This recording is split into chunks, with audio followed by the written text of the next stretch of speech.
যেহেতু সবাই জানে যে শরীরের চামড়া কেটে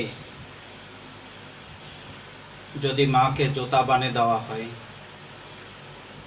বলে তারপরও মায়ের ঋণ শোধ হবে না। তো এই কথাটা শোনার পরে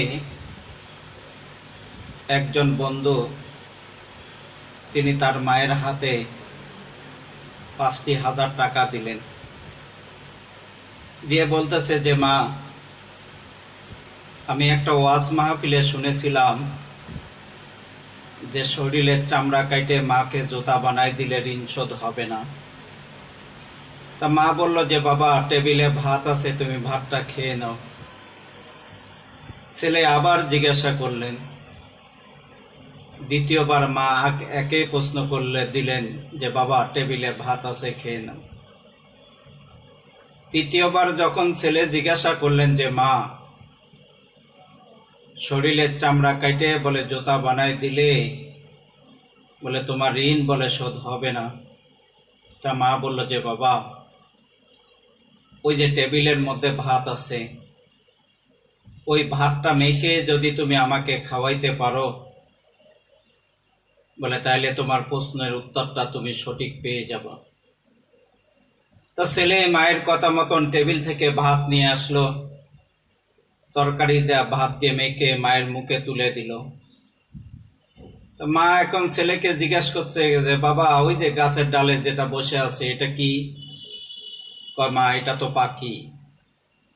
দ্বিতীয় নোকমা যখন মায়ের মুখে দিল, মা আবার জিজ্ঞাসা করলো বাবা, গাছের ডালে ওটা কি? কয় মা, পাখি। তৃতীয় নোকমা যখন মুখে দিল, তা মা আবার বললেন যে গাছের ডালে ওটা কি? কয় পাখি। ছেলে রাগ হয়ে গেল। চতুর্থ নোকমা যখন মুখে দিলেন, মা যখন জিজ্ঞাসা করলো যে বাবা, গাছের ডালে ওটা কি? পাখি। ছেলে আবার রাগ হয়ে গেল, ভাতের থালটা ফেলিয়ে দিল, মাকে আর খাওয়াইল না। তখন মা বললেন যে বাবা, এই গাছের নিচে বসে যখন আমি তোমাকে খাবার খাওয়াইতাম,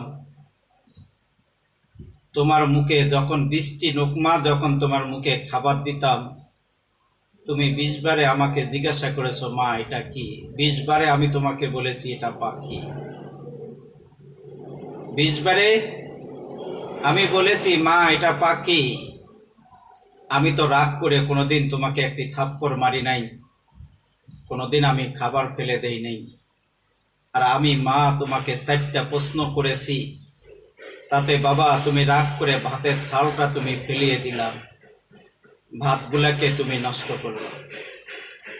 তা ছেলে যখন এই প্রশ্ন করলেন, মা যখন উত্তর দিল, আজকে আমাদের সমাজে কিছু পুরুষ ভাই আছি, আমরা মনে করি যে মা বাবাকে যে কিছু টাকা দিলে মনে হয় মা বাবা ঋণ শোধ হয়ে যাবে।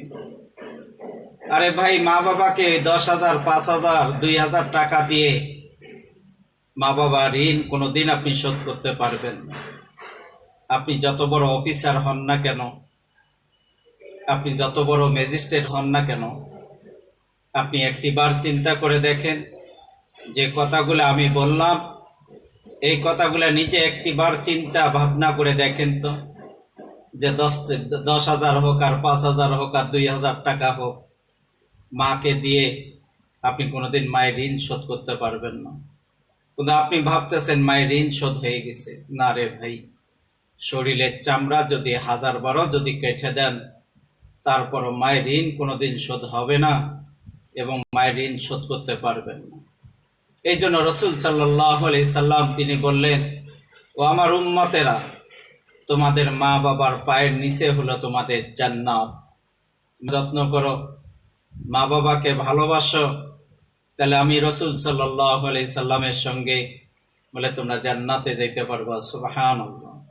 যদি ভিডিওটি ভালো লাগে অবশ্যই আপনার বন্ধুদের মাঝে শেয়ার করে তাদেরকে এই কথাগুলো জানার সুযোগ করে দেন। আল্লাহ আমাদেরকে নেকি দান করবে।